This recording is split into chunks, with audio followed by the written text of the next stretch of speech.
स्कंद तीसरा, श्रीमद् भागवतम स्कंद तीसरा, अध्याय 12, कुमारों तथा अन्यों की सृष्टि, श्लोक संख्या 4। सनकं च सनंदं च सनातनं मतात्मभुः सनत्कुमारं च मुनीनं निष्क्रियानम् उद्वरेत स। शब्दार्थ, अनुवाद एवं भावार्थ। इस डिवाइन ग्रेस ऋषि भक्ति वेदांत स्वामी श्रील प्रभुपाद जी के द्वारा जगत गुरु श्रील प्रभुपाद की जय। सनकम सनक, च भी, सनंदम सनंदन, च तथा, सनातनम सनातन, अथ तत्पश्चात, आत्मभुः स्वयंभू ब्रह्मा, सनत कुमारम सनत कुमार, च भी, मुनीनम मुनिगण, निष्क्रियान समस्त सकाम कर्म से मुक्त, उद्वरेतसः वे जिनका वीर्य ऊपर की ओर प्रवाहित होता है। अनुवाद। सर्वप्रथम ब्रह्मा ने 4 महान मुनियों को उत्पन्न किया, जिनके नाम सनक, सनंदन, सनातन तथा सनत कुमार है। वे सब भौतिकवादी कार्यकलाप ग्रहण करने के लिए अनिच्छुक थे, क्योंकि उद्धरेता होने के कारण वे अत्यधिक उच्चस्थ थे। तात्पर्य।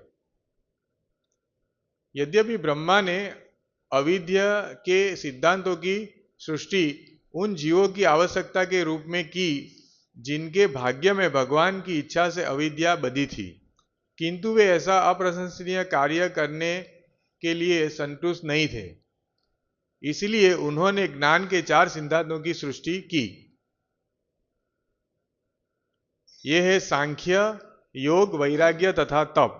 सांख्य भौतिक अवस्थाओं के वैश्लेषिक अध्ययन के लिए अनुभवात्मक दर्शन है। योग भवबंधन से शुद्ध आत्मा को मोक्ष दिलाने के लिए है।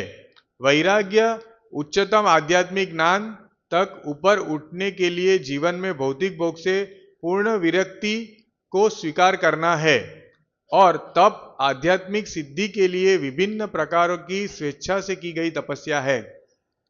ब्रह्मा ने सनक, सनातन तथा सनत इन 4 मुनियों की रचना आध्यात्मिक उन्नति के इन 4 सिद्धांतों को सौंपने के लिए की, और उन्होंने अपना निजी संप्रदाय चलाया, जो भक्ति की उन्नति के लिए कुमार संप्रदाय अथवा बाद में निम्बार्क संप्रदाय कहलाया। ये सभी महान मुनिगण महान भक्त बने, क्योंकि भगवान की भक्ति के बिना आध्यात्मिक महत्व के किसी कार्य में सफलता प्राप्त नहीं की जा सकती। ओम अज्ञानतिमिरान्धस्य ज्ञानाञ्जन शलाकया चक्षुरुन्मिलितं येन तस्मै श्री गुरुवे नमः। नमो विष्णुपादाय कृष्णप्रेष्ठाय भूतले श्रीमद्भक्ति विकास स्वामिनिति नामिने।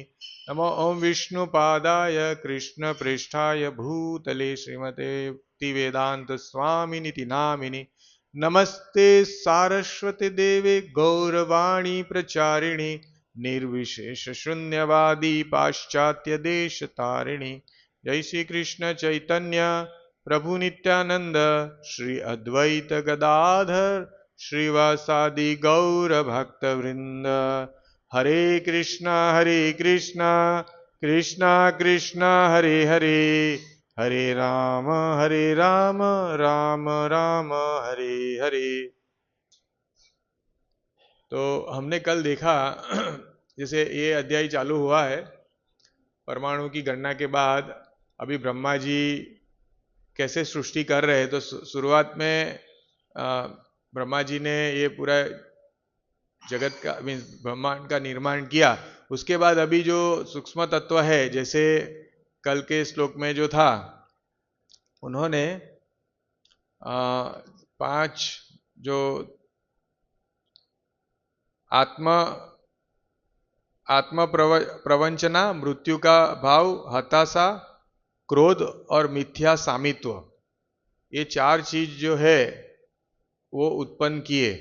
आत्म प्रवंचना, उसका मतलब ये है कि अपना आत्म भाव में रहना। मृत्यु का भाव, मृत्यु के मृत्यु का डर, हताशा और क्रोध और मिथ्या सामित्व। तो ये हम समझ सकते हैं कि ये जो पांच चीजें हैं वो मोहमयी अवस्था में हमको ले जाती है।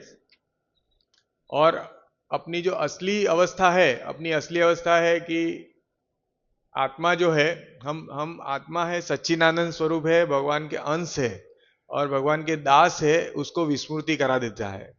जैसे कल प्रभु जी ने बताया कि सबके पास एक कार है, उसका नाम अहंकार है। तो अहंकार, अहंकार के कारण विमूढ़ आत्मा जो है कर्ता मानता है अपने आप को, और कर्ता मानने के कारण वो फल भुगतता है। बहुत बहुत ही सरल सिद्धांत है ऐसे कि जैसे हम अपने आप को कर्ता मानेंगे तो नेचुरली हमको उसका फल मिलेगा। तो कृष्ण भावनामृत क्या है कि जो भी काम भगवान हमको सहायता कर रहे हैं, भगवान की इच्छा से, भगवान की प्रेरणा से मैं मेरी कार्य कर रहा हूं, मैं तो कुछ नहीं हूं, ये जो भाव है, और मैं भगवान का तुच्छ सेवक हूं, तो उससे क्या है, हमारा फल निवृत्ति हो जाता है, और फल निवृत्ति होने के कारण हमारा पुनः जन्म नहीं होता है। तो अहंकार बहुत बड़ी चीज है और प्रायः ये इतना सूक्ष्म है, मन बुद्धि के बाद आता है, मन बुद्धि अहंकार। तो इतना सूक्ष्म है कि बड़े बड़े ज्ञानी मुनि जो है, मुनिगण, वो भी कई बार अहंकार वश उनका पतन हो जाता है। बहुत सूक्ष्म है और उसके ऊपर हमको बहुत कार्य करना चाहिए कि हम कैसे अहंकार से मुक्त हो। हमको हमारा जो दैनिक जीवन है उसमें ऐसे जब भी हमको ऐसा कुछ, हमको प्रयत्नशील रहना है, हमको प्रयोगशाला बनाना है अपने जीवन को, कि उसमें हम अपने आप को हर वक्त हम देखें कि हम भक्ति के सिद्धांतों का पालन कर रहे हैं, आध्यात्मिक सिद्धांतों का पालन कर रहे हैं। कई कई बार हमको भी ऐसा नहीं कि हम भी माया के प्रभाव में है, हमारा जगत पूरा जो जगत में माया की शक्ति से हम प्रभावित होते हैं, लेकिन हमको ध्यान रखना है और धीरे धीरे अभ्यास करना है। मैं आगे बताता हूँ इसमें कि कैसे ये बाद में जो सनत कुमार आए और फिर ब्रह्मा जी ने कैसे चार सिद्धांत दिए, और ये आप देखेंगे ये पांच चीजें हैं जो माया में हमको गिराती है। जैसे मोहग्रस्त हमको करती है, भय जो है, भय हमको मोहग्रस्त करता है। कैसे कि भय के कारण हम व्यवस्था करते हैं सभी चीजों की, है ना। अहंकार हमको मोहग्रस्त करता है। तो ये जो ब्रह्मा जी भी खुश नहीं थे, ब्रह्मा जी भी खुश नहीं थे ये पांच चीजों का उन्होंने जब निर्माण किया, लेकिन भगवान की इच्छा से, ये कहने का मतलब भगवान की इच्छा इसलिए कि जीव की इच्छा थी कि वो भौतिक धरातल पे आए, और ये प्रभाव में जीव की इच्छा थी। अगर जीव इच्छा नहीं करता तो ये सब निर्माण नहीं होता था। तो जैसे कोई जेल होता है तो जेल में भी सब जो उसके नियम है, उसी तरह ये भौतिक जगत के नियम है कि जीवात्मा मोहग्रस्त में रहता है। तो वो क्यों बनाया गया? क्योंकि जीवात्मा ने इच्छा की भगवान की तरह उनको एंजॉय करना था, उनको आनंदित भगवान की तरह भोग भोगना था। तो ये सब निर्माण हुआ। तो ब्रह्मा जी भी खुश नहीं थे। उसके बाद ब्रह्मा जी के बारे में जैसे ये चल रहा है, विदुर जी को शिक्षा दे रहे हैं मैत्रेय मुनि। तो और एक बताते हैं इसमें कि कैसे उसके बाद क्या हुआ। तो सर्वप्रथम ब्रह्मा ने चार महान मुनियों को उत्पन्न किया। मुनिगण, मुनि इसलिए कि उनका वीर्य जो है उद्व रेतसा उसका वीर्य ऊपर की ओर जाता था। तो वो बहुत ही उच्चतर चेतना में थे। उनके जो महान मुनि उनके पुत्र ही हुए, उन्होंने उत्पन्न किया इसलिए। वैसे पुत्र है लेकिन यहाँ पे मुनि बताते हैं व्यासदेव उनको, क्योंकि ये सभी भौतिक क्यों ऐसा है कि चारों जो सनक, सनंद, सनातन और सनत कुमार, ये सभी भौतिकवादी कार्यकलाप ग्रहण करने के लिए अनुच्छुक थे। तो उनका निर्माण हुआ भौतिक जगत में, ब्रह्मा जी ने किया सृष्टि को चलाने के लिए आगे। लेकिन हुआ क्या कि ये इतने उच्चतर अवस्था में थे, तो उन्होंने ये भौतिकवादी कार्यकलाप को ग्रहण करने के लिए ब्रह्मा जी को हरे कृष्णा बोल दिया कि भाई नहीं, हमारा इसमें कोई योगदान नहीं रहेगा। हालांकि आपने हमको इसके लिए बनाया है, लेकिन ये योगदान हम नहीं दे पाएंगे, हम अनिच्छुक है। और तो यहाँ पे श्रील प्रभुपाद जी बताते हैं कि ये देखिए 5 जो अवस्था थी जीव की, भौतिक जगत की, भगवान ने ब्रह्मा जी के माध्यम से मोहग्रस्त करने के लिए बनाया। उसके सापेक्ष में यहाँ पे जो 4 अवस्था और बनाई और 4 चीजें और बनाई, जिससे हम वो 5 चीजों से मुक्त हो सके, ऐसा है। तो इस तरह से कैसे 4 सिद्धांतों की सृष्टि की। भगवान की इच्छा से अविद्या जो थी, वो अविद्या को ऐसे अप्रशंसित कार्य करने के लिए वो संतुष्ट नहीं था। अविद्या यानी मोहग्रस्त होना, ये जो है अहंकार रखना, तो ये लोग तो बहुत उच्च अवस्था में थे, उनको उससे कोई संतुष्टि नहीं थी। इसलिए उन्होंने ज्ञान के 4 सिद्धांतों की सृष्टि की, बराबर है। तो ब्रह्मा जी को लगा कि ये अविद्या है, वो सभी को मोहग्रस्त करेगा और जीव का कोई अंतिम, जैसे पता है जेल में सब नियम होते हैं, लेकिन ऐसे भी नियम है जेल में कि अगर कोई अच्छे तरह से रहता है तो उनको जल्दी बरी कर देते हैं, है ना। तो ऐसा ही एक इन्होंने, ब्रह्मा जी ने भाववश जीवात्माओं को उद्धार करने के लिए भगवान की प्रेरणा से उन्होंने 4 सिद्धांतों की रचना की। तो वो सिद्धांत है सांख्य, योग, वैराग्य तथा तप। आप समझ रहे हैं, ये बहुत स्टेप बाय स्टेप प्रोसेस है। तो सांख्य जो है, सांख्य है जो भौतिक अवस्थाओं को वैश्लेषिक अध्ययन के लिए अनुभवात्मक दर्शन। तो जैसे विश्लेषण करना, जैसे मैं कौन हूं, मैं कहां से आया हूं, और उसका अनुभवात्मक दर्शन मीन्स उसका अनुभव करना, उसको सांख्य बोलते हैं। जैसे प्रैक्टिकली किसी चीज को समझना, उसको कोई ज्ञान नहीं है, लेकिन वो देख रहा है कि मुझे क्यों दुख आ रहा है। अभी जैसे प्लेन क्रैश हुआ तो कई लोगों को बहुत चिंता हो गई कि भाई, जो ये थोड़ा सोच रहे हैं कि भाई अभी एक क्षण में सब कुछ नाश होने वाला है, तो मैं क्या कर रहा हूं यहाँ पे ये भौतिक जगत में, ऐसे लोग सोच रहे हैं अभी कई लोग। तो भगवान ऐसी अवस्था, जैसे आदि दैविक, आदि भौतिक ताप जो है, आध्यात्मिक ताप, उससे जीवात्मा को वही ये जो बताया है कि वो जीवात्मा वैश्लेषिक अध्ययन करने के लिए अनुवादित होता है, और वो अनुभवात्मक दर्शन करने के लिए प्रयत्नशील रहता है। तो वो एक प्रथम स्टेज है। जैसे अपने बारे में सोचना, मुझे क्यों दुख आ रहा है, मेरे मेरे अपने ही मुझे दुख क्यों दे रहे हैं, है ना, ये भौतिक सृष्टि क्यों मुझे दुख दे रही है, इसका विश्लेषण करना। विश्लेषण यानी क्वेश्चन आंसर। हम विश्लेषण करते हैं ना कि ये कैसा है, जैसे न्यूज़पेपर में सब विश्लेषण आता है, कैसे विमान टूट गया, क्या हुआ था, पायलट की गलती थी, तो विश्लेषण करना। एक्चुअली ये जो अवस्था है वो बहुत ही प्राथमिक अवस्था है कि विश्लेषण के जानना, उसमें बहुत प्रयत्न लगाना पड़ता है, लेकिन फिर भी ये शुरुआत है। फिर उसके बाद थोड़ा सा विश्लेषण के बाद जो आगे बढ़ते योग, तो योग का जो भवबंधन से शुद्ध आत्मा को मोक्ष दिलाता है योग यानी भगवान से जुड़ना। तो फिर योग की बहुत अलग अलग पद्धतियां हैं, लेकिन अंतिम आशय योग का है कि भगवान से जुड़ना। तो जैसे वैश्लेषिक अनुभव करने के बाद किसी को ऐसा लगा कि नहीं, ये अभी मुझे भगवान से जुड़ना है, ये सब चीजें भगवान ही कर रहे हैं, ऐसा कुछ समझ आया, तो उसके लिए अलग अलग पद्धति है। तो योग जो है उसमें हमको हमको मदद रूप होता है योग।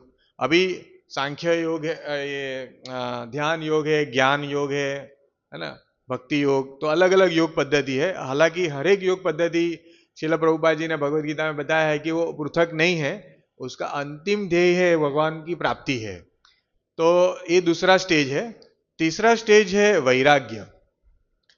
तो योग करने से, जैसे हम लोग ब्रह्म वैष्णव गौड़ीय संप्रदाय में योग हमारा जो है भक्ति योग जो उच्चतम अवस्था है योग की, तो वो हम करते हैं। तो उससे क्या होता है, हमको वैराग्य। तो वैराग्य यानी क्या? वैराग्य उच्चतम आध्यात्मिक ज्ञान तक ऊपर उठने के लिए जीवन में भौतिक भोग से पूर्ण विरक्ति को स्वीकार करना है। वैराग्य यानी क्या? जैसे हमारा ऐसे दो तरह के वैराग्य, फल्गु वैराग्य नहीं चाहिए हमको, बराबर है। फल्गु वैराग्य यानी हम लोग भगवान की केंद्र में रखे बिना कोई त्याग करते हैं, वो फल्गु वैराग्य है। कई कई लोग ऐसा बोलते हैं कि नहीं, ऐसे अड़ जाते हैं अपने अहंकार को सेटिस्फाई करने के लिए, मैं आज नहीं खाऊंगा पूरा दिन।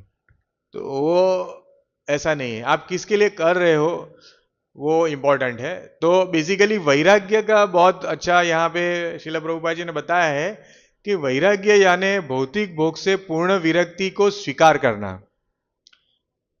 तो हम योग के माध्यम से हमारी चेतना उच्च अवस्था में जाएगी, और धीरे धीरे हमको जो भौतिक भोग है, जो ब्रह्मा जी ने न चाहते हुए सब बनाया है ना, जिसके कारण जीवात्मा की इच्छा थी इसलिए बनाया, तो अहंकार, ये सब अहंकार को सेटिस्फाई करना, वो भी एक तरह का भौतिक भोग ही है। जैसे मैं ये कर रहा हूं, मैं यहाँ पे नौकरी कर रहा हूँ, मेरा इतना बिजनेस है, मेरा इतना पगार है, या मेरे बिना तो दिन चलेगा ही नहीं किसी का, मैं हूं तो सब चल रहा है, ये सब सोचना भी एक भौतिक भोग है, वो भौतिक भोग ही है। तो वो भौतिक भोग योग के माध्यम से हम जब उच्चतर अवस्था में पहुंच जाएंगे, तो हम स्वेच्छा से सभी भोग जो है उसको त्याग करने लगेंगे। वो अवस्था है वैराग्य। समझ आ रहा है? तो कैसे, ये देखिए कि पहले हम विश्लेषण किया कि मैं क्यों दुख भोग रहा हूं, मेरा क्या ये अस्तित्व का क्या है, भौतिक सृष्टि कैसे कार्य करी, ऐसा विश्लेषण किया। उसके बाद योग हुआ, है ना। योग की पद्धति है जीव के लिए अलग अलग दी गई है शास्त्र में, और योग के माध्यम से, जैसे हम पहले माला करते हैं शुरुआत में, तो हमको ऐसा वैराग्य इतना नहीं होता है शुरुआत में। लेकिन जैसे जैसे जैसे हम माला ध्यान स्वरूप करते हैं, भक्ति के नियामक सिद्धांतों का पालन करते हैं, नशा नहीं करना, जुआ नहीं खेलना, व्याभिचार नहीं करना, मांसाहार नहीं करना, तो ये भक्ति के नियामक सिद्धांत है। सेवा करना, प्रेममयी सेवा, जैसे शिल प्रभुपाद जी बता रहे हैं, गुरु महाराज भी जैसे बता रहे हैं कि कोई सेवा करते हैं तो ऐसा नहीं सोचना चाहिए कि ये मेरे लिए बर्डन है, मुझे सब दे रहे हैं सेवा, ऐसा नहीं सोचना चाहिए। बहुत भाव से करना चाहिए जिससे हमारी उन्नति हो। तो ये करने के कारण हमको धीरे धीरे धीरे जो भौतिक भोग है ना, किसी को ज्यादा समय लग सकता है, किसी को 1-2 साल, किसी को 1 महीने में भी, कैसी उनकी पूर्व जन्म की स्थिति है उस हिसाब से हम देख सकते हैं। कि हमारे सेंटर में भी जैसे कई भक्त थे तो तुरंत ही धीरे मीन उनको बहुत कम समय में उन्होंने बहुत उच्च अवस्था प्राप्त कर ली। तो उसी तरह भक्तों के संग में रहते हुए और नियामक सिद्धांत का पालन करते हुए हमारे वैराग्य का जन्म होता है। और वैराग्य क्या कर रहा है एक्चुअली, जो भोगमय स्थिति है, भौतिक जगत का जो नेचर है, यहाँ पे भौतिक जगत का नेचर ही ऐसा है कि भोग भोगने के लिए है, मीन्स बनाया गया है जीवों के लिए। तो उसमें से कैसे निकल पाए, तो वैराग्य आने से क्या होगा, भोग जो है उससे हम दूर रहेंगे, तो भोग हम पे असर नहीं कर पाएंगे। तो ब्रह्मा जी ने ही जो बनाया 5 गुण जो भौतिक जगत के है, जो जीवात्मा के लिए अच्छे नहीं है, लेकिन ब्रह्मा जी ने फिर उसका कहने का मतलब वो भी बना दिया कि जिससे उससे बाहर आ सके। जैसे मैंने आपको जेल का उदाहरण दिया कि जेल में ऐसे भी रूल है कि उससे कैदी जल्दी बाहर आ सकता है, समझ रहे हैं। तो और उसके बाद तप तो तप जो है उसका, तप आध्यात्मिक सिद्धि के लिए विभिन्न प्रकार से स्वेच्छा से कही गई तपस्या है। तो जैसे हम आध्यात्मिक सिद्धि के लिए वैराग्य आ गया हमको, फिर जैसे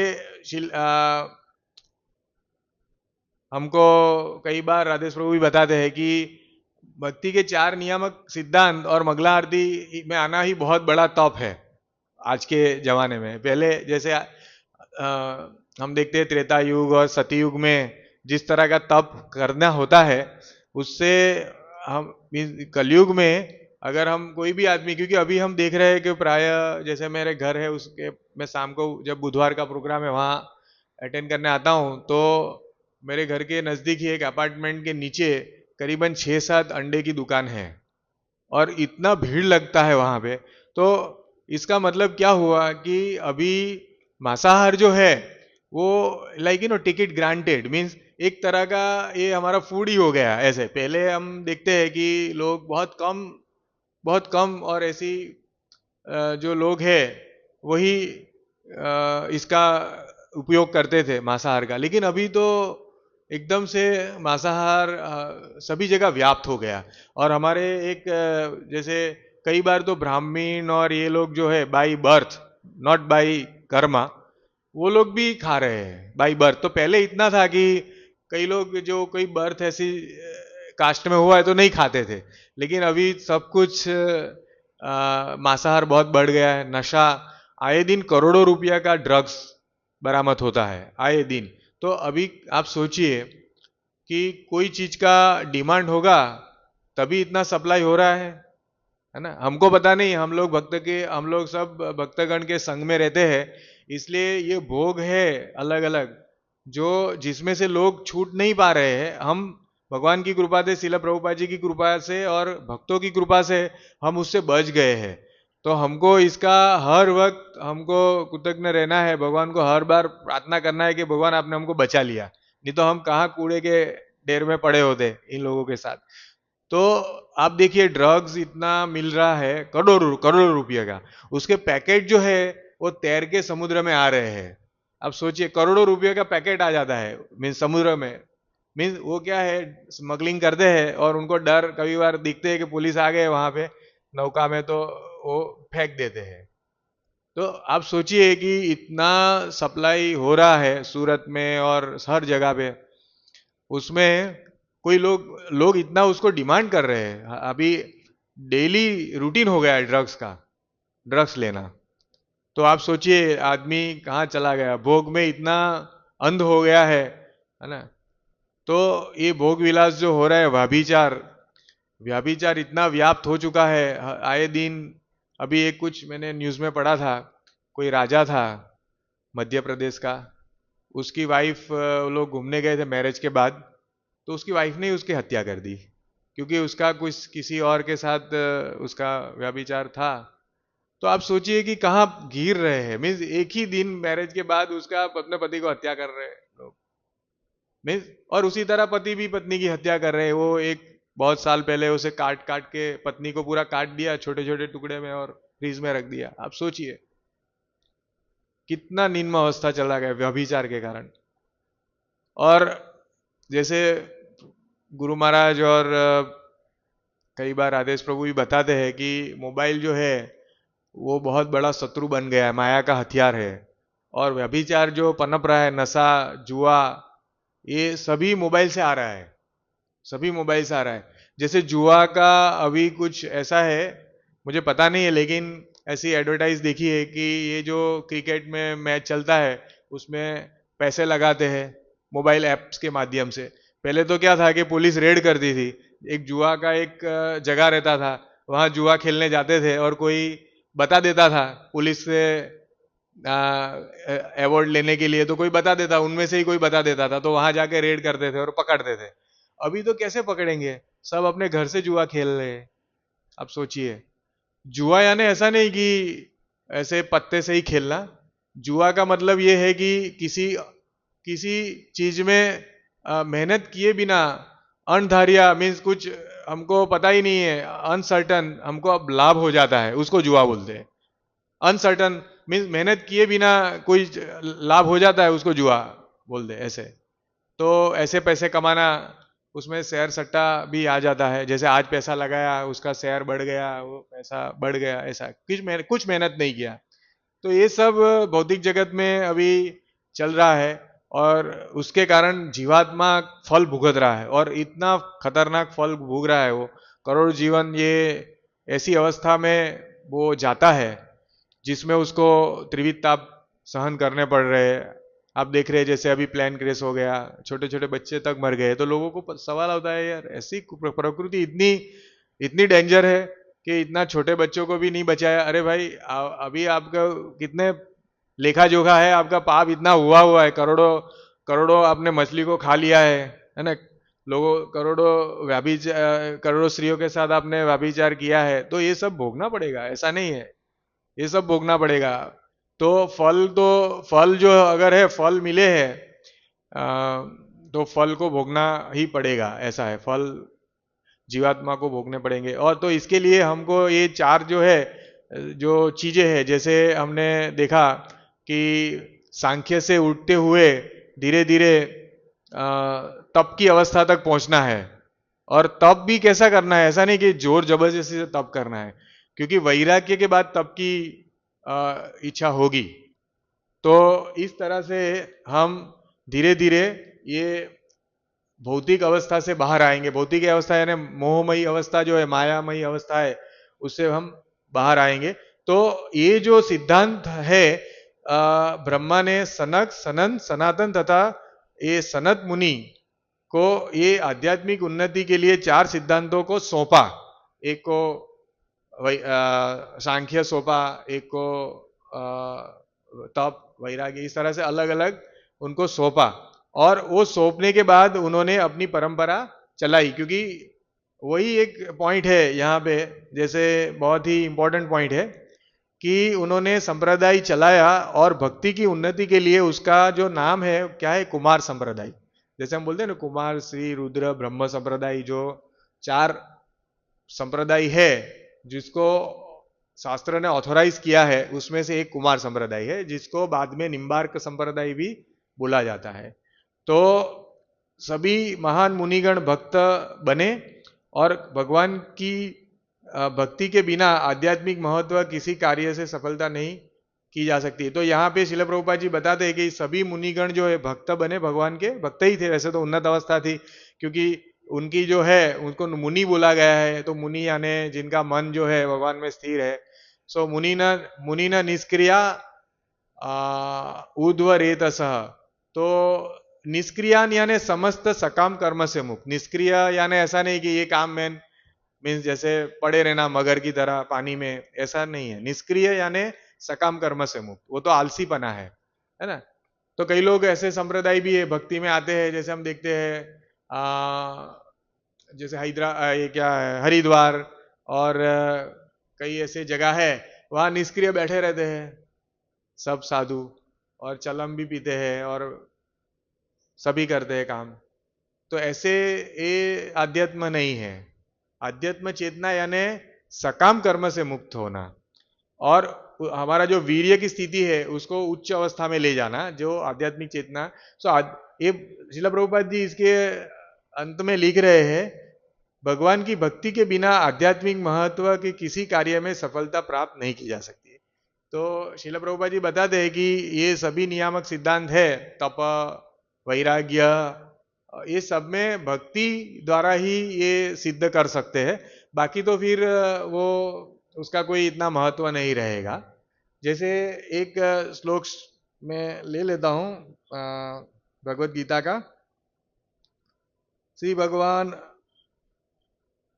भगवान उवाच असंशय महाबाहो मनो दुर्निग्रह चलम अभ्यासेनु तो कौन्तेय वैरागेण च गृह्यते। भगवत गीता अध्याय 6 श्लोक संख्या 35। इसमें भगवान बताते हैं, भगवान श्री कृष्ण भगवान ने कहा, हे महाबाहु कुंती पुत्र, चंचल मन को वश में करने निस्संदेह अत्यंत कठिन है, किंतु उचित अभ्यास तथा वैराग्य द्वारा यह संभव है। तो यहाँ पे हम देख रहे हैं कि उच्चतम अवस्था है जो वैराग्य, और उसके बाद हम धीरे धीरे वैराग्य के बाद हम आगे उठ सकते हैं। और वो कैसे कर सकते हैं, हम अभ्यास करना पड़ेगा उसका, है ना, तप। हमको अभ्यास करना पड़ेगा, हमको 4 नियामक सिद्धांत, हमारा फॉल डाउन भी होगा, ऐसा नहीं है। इतना अहंकार भी नहीं रखना है कि नहीं हम मैं ही कर रहा हूँ मेरे, लेकिन हमको भगवान को हर वक्त याद करते हुए भगवान से शक्ति मांगना है कि भाई माया का प्रभाव मेरे पे हो रहा है, मुझे इसमें से बाहर निकालिए, प्रार्थना करना है भगवान से, धीरे धीरे धीरे धीरे अभ्यास करना है। हो सकता है कड़वा लगे, रोज उठना बहुत डिफिकल्ट होता है, कई बार रात को लेट हो जाते हैं, लेकिन हमको अभ्यास करना है और अभ्यास से हम भगवान की सेवा कर सकते हैं और धीरे धीरे हमको शुद्ध अवस्था में ले जा सकते हैं। तो जो भौतिक बंधन के 5 जो आयाम थे, जो ब्रह्मा जी ने न चाहते हुए बनाए, भगवान ब्रह्मा जी भी दुखी थे उसको बना के, उसको कहने का मतलब उसका एक प्रयास किया ब्रह्मा जी ने कि ये 4 गुण दे दिए, जिसके कारण एक रास्ता दे दिया कि भले भले ही ये 5 गुण खराब है, लेकिन ये 4 अगर सिद्धांत कोई पालन करता है तो अपने आप वो ये मुक्त हो जाएगा, धीरे धीरे भगवान की शरण में आ सकता है। और उसके लिए अपने पुत्रों को उसको बढ़ाया। तो अभी एक लास्ट पॉइंट, ये जो यहाँ पे गुरु परंपरा जो बता रहे हैं, निम्बार्क गुरु परंपरा, तो हम देख रहे हैं कि अभी ये इस्कॉन बेंगलोर में जो उनकी प्रॉपर्टी का केस था इस्कॉन बॉम्बे के साथ, तो वो जीत गए। और अभी ऐसा सब जगह पे वो बात कर रहे हैं कि ऋत्विक फिलोसॉफी जो है, ऋत्विक यानी श्रील प्रभुपाद जी ही गुरु है, और जो दीक्षा देता है वो एक रिचुअल, एक प्रकार का रिचुअल कर रहा है श्रील प्रभुपाद जी को गुरु बनाने के लिए। एक प्रीस्ट है, वो एक ब्राह्मण जैसा है कि वो कनेक्ट कर रहा है श्रील प्रभुपाद जी को, और तो श्रील प्रभुपाद जी उनके गुरु माने जाएंगे, दीक्षा गुरु। तो आप देखिए ये पूरा कहने का मतलब ये गलत सिद्धांत है। श्रील प्रभुपाद जी ने बताया था कि जब मेरी हयाती है, जब मैं जिंदा हूं, तो मैं हर जगह पे, क्योंकि श्रील प्रभुपाद जी बहुत ही वृद्ध हो चुके थे, वो समय की बात है 1977, तो वो हर जगह पे ट्रैवल करके दीक्षा प्रोग्राम अरेंज नहीं कर सकते थे, तो उन्होंने इस तरह से एक विधि बताई, और ये विधि शास्त्र में भी है। तो लेकिन उसको श्रील प्रभुपाद जी जब ये धरातल से उन्होंने विदाई ली, उसके बाद ये उसको कंटिन्यू नहीं करना है, ऐसा श्रील प्रभुपाद जी ने नहीं बताया है कहीं पे।